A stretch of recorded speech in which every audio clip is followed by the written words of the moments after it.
네, 오늘은 이제 십자가의 사건을 함께 나누려고 합니다. 오늘 읽은 이 성경은 예수님이 십자가를 지신 사건을 표현하고 있습니다. 우리가 교회를 다니면서 수없이 들었을 것이고 수없이 들었고 또 들었던 그런 이야기입니다. 심지어 교회를 다니지 않은 사람들도, 교회를 단 한 번도 오지 않은 사람들조차 알고 있는 사건, 바로 예수님이 십자가를 지신, 우리를 위해서 우리의 죄를 대신해서 십자가를 지셨다는 것은 예수님을 믿지 않은 자들까지도 알고 있는 그런 이야기입니다.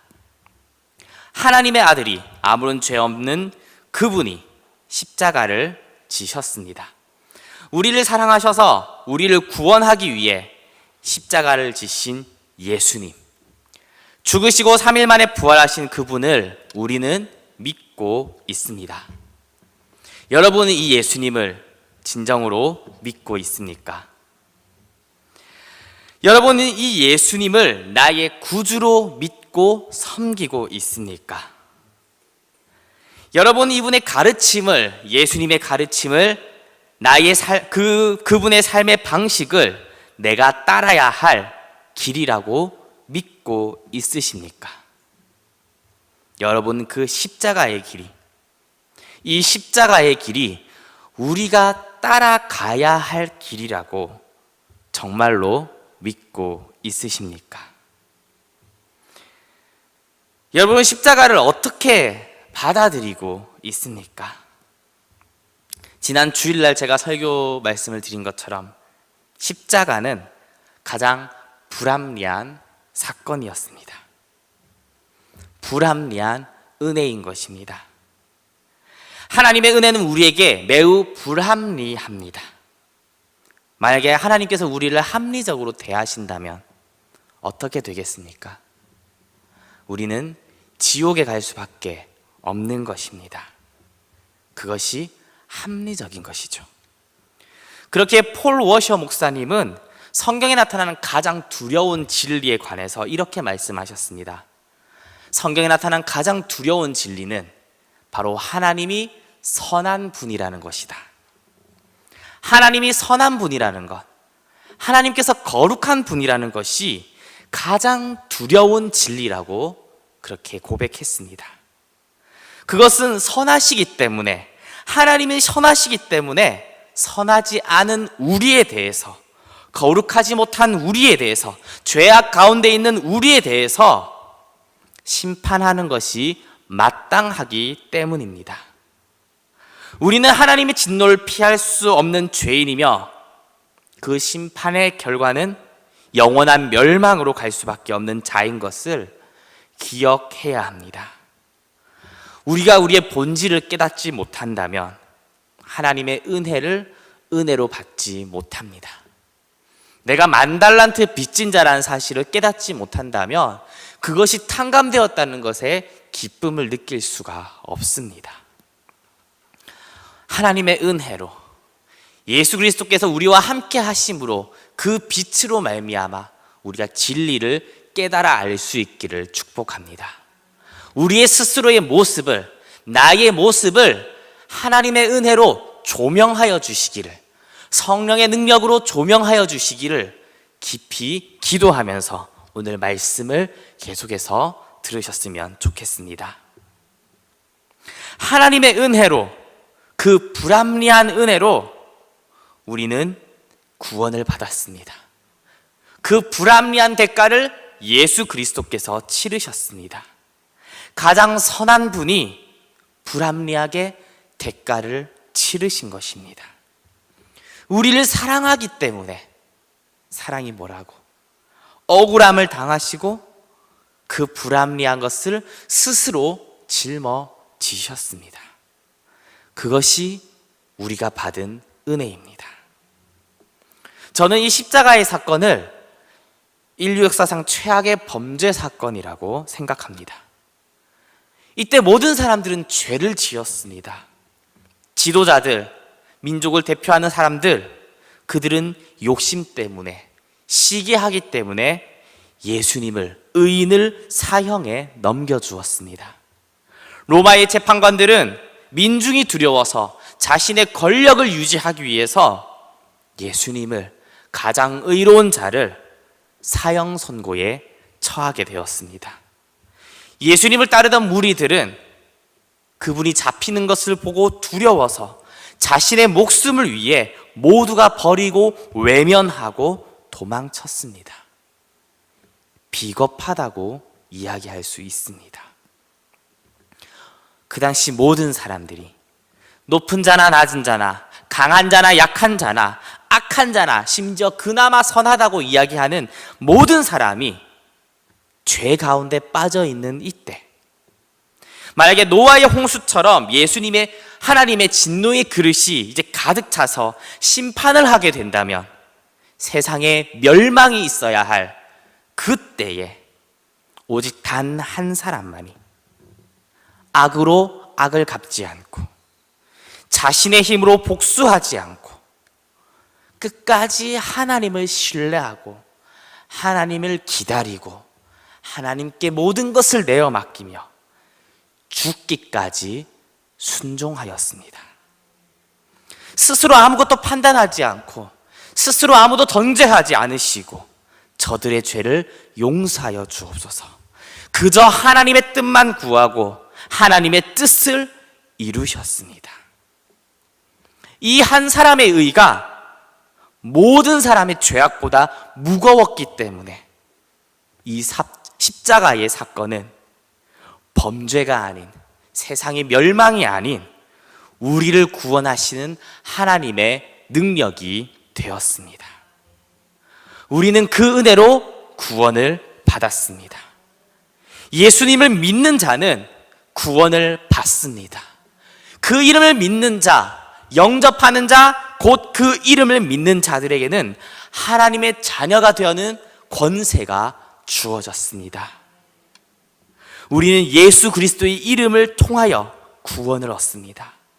그 이름을 힘입어 영원한 생명을 얻고 그분의 이름을 힘입어 하나님의 자녀가 되는 권세를 얻는 것입니다. 예수님을 믿는다는 것은 그분을 우리의 주인으로 믿는다는 것입니다. 그분을 따른다는 것입니다. 그분이 우리 죄를 대신해 책임지시고 우리의 모든 죄의 대가를 책임지시고 피 흘려 죽으신 십자가와 다시 살아나신 부활을 믿는 것입니다. 그것을 나의 문제로, 나의 이야기로 인정하는 것입니다. 예수님은 나의 주인이십니다. 우리는 그분을 믿음으로 부활의 영광 가운데, 하나님의 영광 가운데 들어가게 됩니다. 부활을 믿기에 십자가의 길을 가는 것입니다. 부활의 영광을 바라보고 십자가를 짊어지는 삶, 부활의 영광이 있기에 십자가의 죽음을 갈 수 있는 것입니다.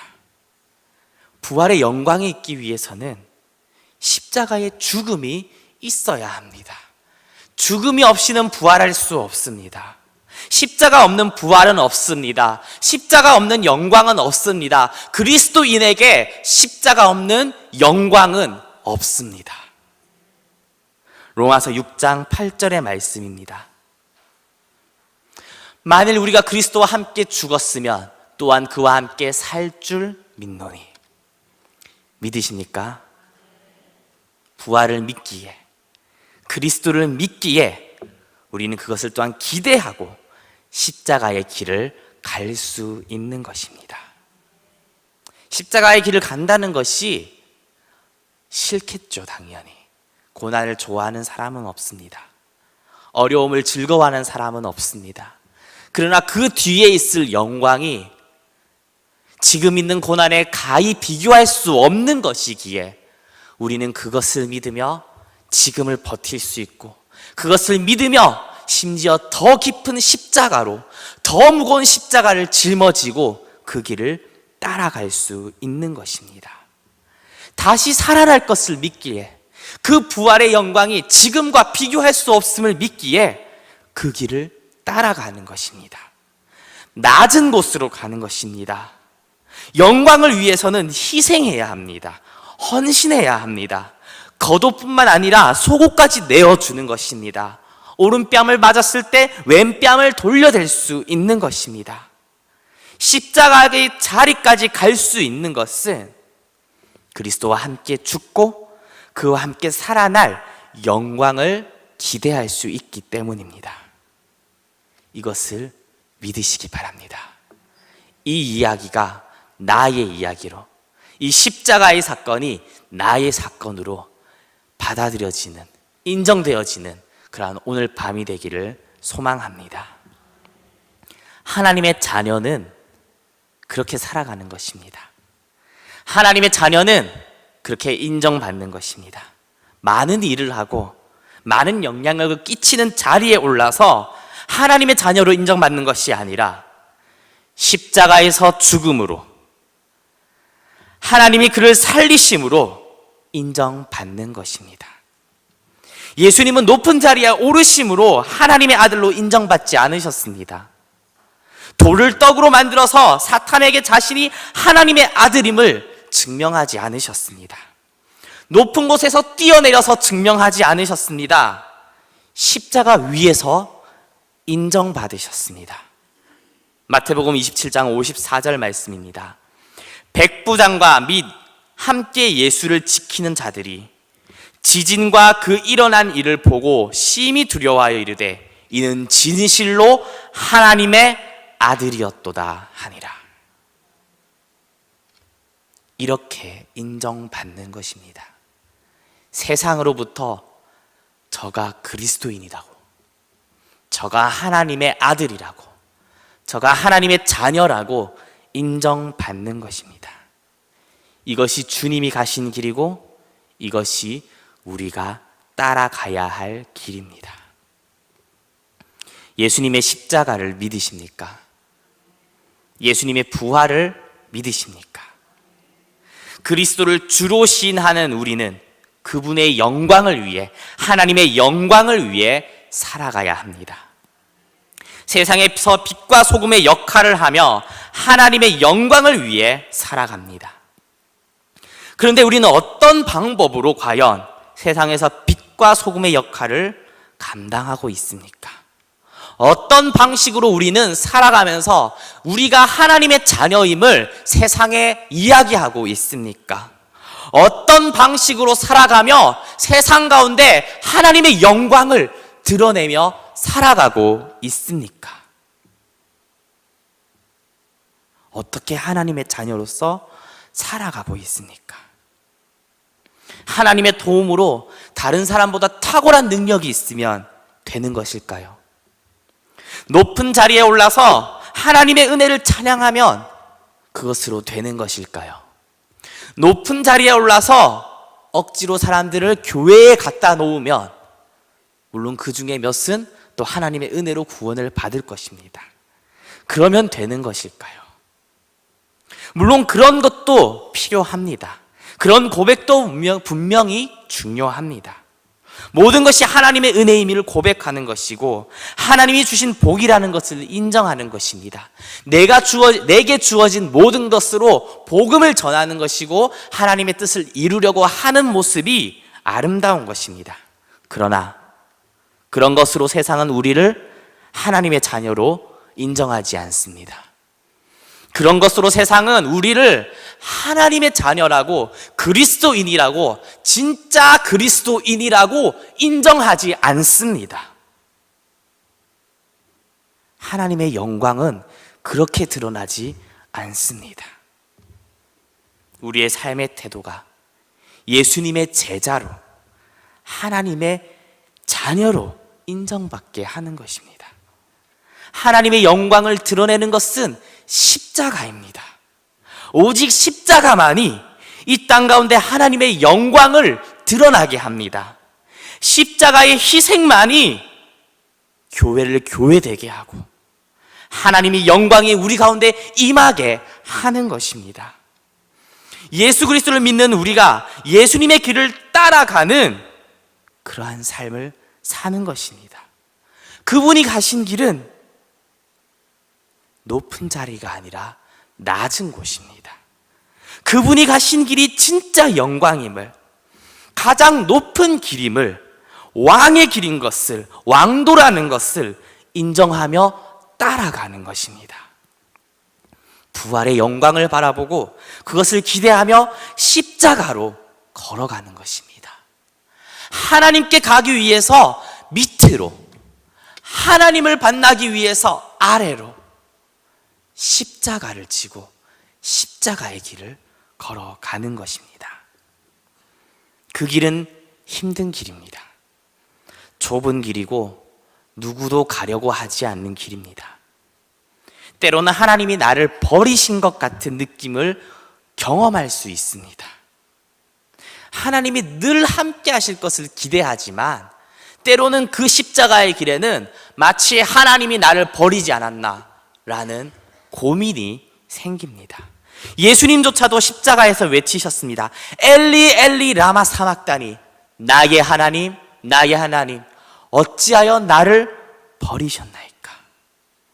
세상의 모든 죄를 짊어지고 하나님께 버림받은 처절한 비명이 성경에는 기록되어 있습니다. 우리는 세상을 살아가는 가운데 수많은 이야기를 듣습니다. 수많은 목소리를 듣습니다. 수많은 이야기가 우리를 유혹합니다. 도발합니다. 우리를 시험합니다. 예수 믿어도 별 볼 일 없네. 믿는 사람이 왜 그래? 수많은 생각이 우리 머릿속을 지배합니다. 이렇게 예수님을 믿는데, 잘 믿는데, 열심히 하는데 잘 되어야 하는 게 아닐까? 성공해야 하는 게 아닐까? 도와주셔야 되는 게 아닌가? 많은 사람에게 영향력을 끼칠 수 있는 그 자리에 올라가서 하나님께 영광을 돌려야 하는 게 아닐까? 하나님이 도와주신다면 적어도 세상 사람들과 뭔가 달라야 되는데 목표가 높은 곳에 있습니다. 적어도 실패는 하지 않아야지. 뭔가 영적인 능력이라도, 다른 사람을 휘어잡는 어떤 능력이라도 나타나야지. 신비한 어떤 능력이라도 경험하고 드러나야 하지 않나. 떡이라도 만들어 먹을 수 있어야 할 것 같고, 높은 곳에 뛰어내려도 안전할 것 같은 그런 보장이 하나님으로부터 있어야 할 것 같습니다. 십자가의 고난에서 내려올 수 있어야 하나님의 자녀다라고 생각할 수 있습니다. 다른 사람은 다 도와주시면서, 다 구원해 주시면서 왜 나는 내버려 두십니까? 하나님이 우리 아버지시면, 진실로 내가 하나님의 자녀라면 하나님 나를 사랑하십니까? 그렇게 사탄은 우리를 시험합니다. 그렇게 사탄은 우리를 속입니다. 예수님을 시험한 것처럼 네가 만일 하나님의 아들이거든 명하여 이 돌들로 떡덩이가 되게 하라. 하나님의 아들이거든 자기를 구원하고 십자가에서 내려오라. 그가 남은 구원하였을 때 자기는 구원할 수 없도다. 십자가에서 내려올지어다. 그리하면 우리가 믿겠노라. 안 믿습니다. 속지 마십시오. 사탄의 거짓말입니다. 마태복음 12장 50절입니다. 누구든지 하늘에 계신 내 아버지의 뜻대로 하는 자가 내 형제요 자매요 어머니이니라. 십자가의 길을 걸어가는 자, 십자가를 짊어지고 가는 자, 십자가의 그 길을 따라가는 자가 하나님의 자녀입니다. 십자가의 길을 가는 것은 이것을 믿는 것입니다. 하나님을 인정하는 것입니다. 예수님이 가신 길을, 그 방법을 따라가는 것입니다. 예수님은 자신의 능력과 권세로 사역하지 않으셨습니다. 삼위일체 되신 그분의 권위와 능력을 조금도 사용하지 않으셨습니다. 세례를 받으시고 성령이 임하신 후에 성령을 힘입어서 사역하셨습니다. 성령의 능력으로 일하시고 하나님이 말씀하시는 것을 말씀하셨습니다. 요한복음 8장 28절입니다. 이에 예수께서 이르시되 너희가 인자를 든 후에 내가 그인 줄 알고 또 내가 스스로 아무것도 하지 아니하고 오직 아버지께서 가르치신 대로 이것을 말하는 줄 알리라. 아무것도 스스로 하지 않으셨습니다. 하나님을 힘입어서 성령의 능력으로 모든 것을 하셨습니다. 그렇게 끝까지 순종하셨습니다. 하나님께 모든 것을 맡기셨습니다. 12영 더 되는 천사를 부를 수 있어도, 십자가에서 내려올 수 있어도, 돌을 떡으로 만들어 먹을 수 있어도 그리하지 않았습니다. 하나님을 신뢰하고 죽기까지 복종하셨습니다. 그렇게 십자가에서 죽으셨습니다. 죽음이라는 것은 어쩌면 마지막이라 생각이 듭니다. 절망입니다.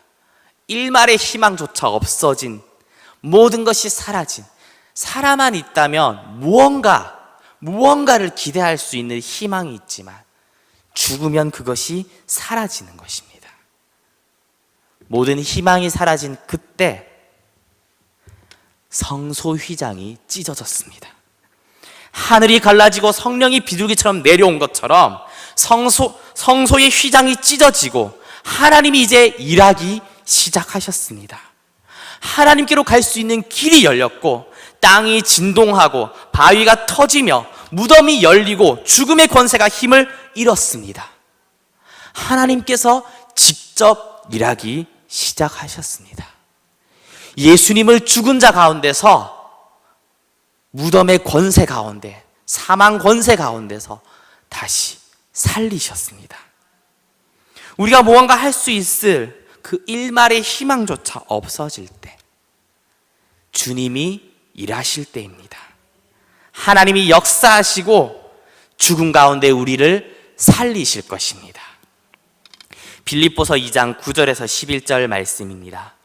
이러므로 하나님이 그를 지극히 높여 모든 이름 위에 뛰어난 이름을 주사 하늘에 있는 자들과 땅에 있는 자들과 땅 아래에 있는 자들로 모든 무릎을 예수의 이름에 꿇게 하시고 모든 입으로 예수 그리스도를 주라 시인하여 하나님 아버지께 영광을 돌리게 하셨느니라. 하나님의 영광은 이렇게 드러나는 것입니다. 하나님의 영광은 이렇게 선포되는 것입니다. 예수님은 부활하셨습니다. 십자가에서 죽으시고 다시 살아나셨습니다. 우리의 삶의 고난, 외로움, 그 십자가의 길을 따라가는 길에는 고난과 외로움과 때로는 하나님이 버리신 것 같은 상황과 느낌, 그런 것이 있을 수도 있습니다. 그러나 끝까지 하나님께 순종할 수 있기를 소망합니다. 그 길을 갈 수 있는 우리가 되기를 축복합니다. 주님은 세상 끝날까지 우리와 함께 하십니다. 마태복음 8장 20절입니다. 내가 너희에게 분부한 모든 것을 가르쳐 지키게 하라. 볼지어다 내가 세상 끝날까지 너희와 항상 함께 있으리라. 주님이 함께 하십니다. 주님이 일하십니다. 하나님의 영광을 보게 될 것입니다. 하나님의 영광은 오직 십자가를 통해서 드러나게 됩니다. 하나님의 자녀임은 오직 십자가의 길을 통해서 나타나게 되는 것입니다. 여러분은 십자가를 어떻게 받아들이고 있습니까? 주님이 가신 그 길이 내가 따라야 할 길임을 인정할 수 있는 저와 여러분 되기를 소망합니다. 십자가만이, 오직 십자가만이, 다른 무엇도 아닌 오직 십자가만이 하나님의 영광을 드러나는 유일한 방법인 것을 인정하는 저와 여러분 되기를 소망합니다. 십자가만이 부활의 영광에 참여할 수 있는 길인 것을 인정할 수 있기를 소망합니다. 그렇게 십자가의 길을 따라가는 우리가 되기를 주의 이름으로 축복합니다.